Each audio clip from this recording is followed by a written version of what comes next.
Hello everyone, मैं रेना आप सबका आपके अपने YouTube channel one among you all पे हार्दिक स्वागत करती हूँ। तो आज की क्लास है हिंदी की और टॉपिक रहेगा आज का समास। वेरी वेरी इंपॉर्टेंट टॉपिक है। तो चलो आज की क्लास को शुरू कर लेते हैं। समास का मतलब होता है संक्षेप। कई बार क्वेश्चन आता है ये कि समास को हम और क्या बोलते हैं, तो इसको हम संक्षेप भी बोल देते हैं। ठीक है, समास का मतलब होता है संक्षेप।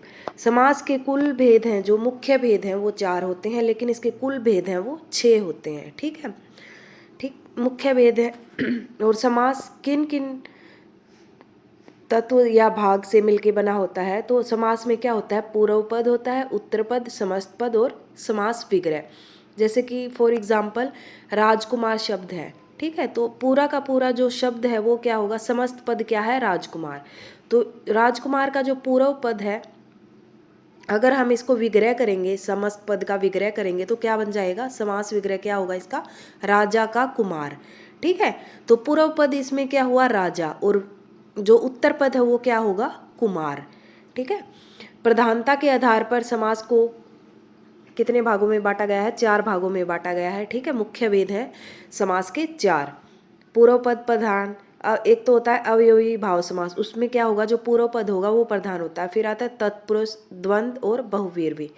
ठीक है, फिर अवयवी भाव के बारे में हम पढ़ लेते हैं। अवयवी भाव में क्या होगा, पहला पद है वो प्रधान होता है और अव्यय और उपसर्ग से मिलके बना होता है ये अवयवी भाव। फॉर एग्जाम्पल यथाशक्ति, तो यथा शब्द है लगा हुआ है, तो ये क्या है, यथा उपसर्ग है यहाँ पर। ठीक है, यथाशक्ति का मतलब हो जाएगा शक्ति के अनुसार। जैसे यथा संभव, प्रतिदिन, प्रतिदिन में प्रति क्या है, उपसर्ग है। आमरण, आमरण में आ उपसर्ग लगा हुआ है। ठीक है, तो ये उपसर्ग से बना हुआ होता है।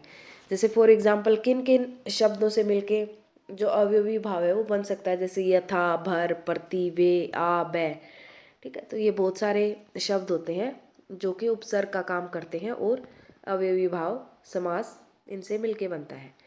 फॉर एग्जाम्पल जैसे रातों रात और हाथों हाथ, ये भी क्या है, अवयवी भाव। जब दो समान शब्द होते हैं ना, इकट्ठे आ जाते हैं, तो वो भी क्या होता है, अवयवी भाव समास ही होता है। रातों रात में भी क्या है, अवयवी भाव समास है। फिर आता है तत्पुरुष समास। तत्पुरुष समास में क्या होगा, दूसरा पद है वो प्रधान होता है और पूर्व पद गौण रहता है। ठीक है, जो मेन काम है वो किसका होता है, इसमें उत्तर पद का होता है, दूसरे पद का होता है। और समास के कितने 6 भेद होते हैं। ठीक है, तो मुख्य भेद हैं इसके, व्याधिकरण तत्पुरुष जिसमें 6 भेद आ जाएंगे, और एक आता है समानाधिकरण तत्पुरुष। इसके 2 पार्ट होते हैं, द्विगु और कर्मधारय। तो कई बार ये कन्फ्यूजन रहता है कि समास तो 6 टाइप का होता है, नहीं, 4 टाइप का ही होता है, लेकिन तत्पुरुष के पार्ट होते हैं ये द्विगु और कर्मधारय। ठीक है, तो कारक के आधार पर जो तत्पुरुष के भेद हैं वो 6 है। जैसे कर्म तत्पुरुष, करण तत्पुरुष, संप्रदान, अपादान, संबंध और अधिकरण। तो कर्म इनमें क्या होगा, कारक के आधार पर जो तत्पुरुष के भेद होंगे उनमें विभक्ति आ जाएगी बीच में। अगर हम विग्रह करेंगे ना तो विभक्ति आ जाएगी बीच में। जैसे गगन चुंबी, गगन को चूमने वाली, तो को है जो विभक्ति आ गई, मुंह तोड़, मुंह को तोड़ना, मनोहर, मन को हरने वाला, तो को विभक्ति आ रही है, तो यहाँ पर क्या होगा, कर्म तत्पुरुष होगा। ऐसे ही करण तत्पुरुष है संप्रदान, अपादान और संबंध और अधिकरण। इनमें हम जब भी विग्रह करेंगे तो क्या आ जाएगा, विभक्ति आ जाएगी। जैसे अधिकरण तत्पुरुष का देख सकते हो, सिर दर्द, सिर दर्द को अगर हम विग्रह करेंगे तो क्या होगा, सिर में दर्द। आप बीती, आप पर बीती। ठीक है, सर्वव्याप्त, तो सभी जगह पे जो व्याप्त हो, सभी जगह पर मिलने वाला, उसको क्या बोलेंगे, सभी में व्याप्त। तो में विभक्ति आ रही है ना इसके अंदर, तो क्या हो जाएगा, अधिकरण तत्पुरुष हो जाएगा। ठीक है, फिर कई बार पूछ लिया जाता है ये न तत्पुरुष, इसमें क्या होगा, इसमें जो शब्द होता है उसमें ऐसे शुरू होता है वो शब्द, और उसका मतलब क्या होगा, नकारात्मक होता है, नेगेटिव मीनिंग होगा उसका। जैसे अधर्म, तो अधर्म, तो एक तो होता है धर्म और एक क्या होता है, अधर्म, तो नेगेटिव मीनिंग है इसका। ठीक है, तो ये क्या आएगा, न्याय तत्पुरुष में आ जाएगा। असत्य, अनर्थ, असंभव, ये सारे के सारे किसके एग्जाम्पल हैं, न्याय तत्पुरुष के हैं। फिर आता है द्विगु, द्विगु में क्या होता है, जो पूर्व पद होता है, जो पहला पद होता है वो संख्यावाची होता है, जैसे पंचवटी, पांच वटी, ठीक है। जैसे त्रिभुवन, तीन भवन, नौ घर है, नौ घर है, चौराहा, चार राहों का जो रास्ता होता है उसको हम क्या बोल देते हैं, चौराहा। तो पहला शब्द होगा वो क्या होगा, संख्यावाची होगा, तो उसको बोल देंगे हम द्विगु समास। फिर आता है द्वंद्व समास। द्वंद्व समास में क्या होता है, दोनों पद बराबर होते हैं और एक दूसरे के विपरीत होते हैं, ठीक है। और इनके बीच में जो योजक शब्द आएगा, जोड़ने वाला जो शब्द होगा वो क्या होगा, और। इसके भेद होते हैं तीन, वैकल्पिक द्वंद्व, इतरेतर द्वंद्व और समाहार द्वंद्व। वैकल्पिक में क्या हो जाएगा, एक दूसरे के विलोम होंगे, जैसे पाप पुण्य, यश अपयश, जय पराजय, एक दूसरे के विपरीत हैंगे, तो ये क्या हो गया, वैकल्पिक द्वंद्व हो जाएगा। फिर आता है इतरेतर द्वंद्व। इतरेतर द्वंद्व में क्या होगा, एक दूसरे के पूरक होते हैं, जैसे शिव पार्वती, सीताराम, दाल रोटी, तो ये आता है इतरेतर द्वंद्व में।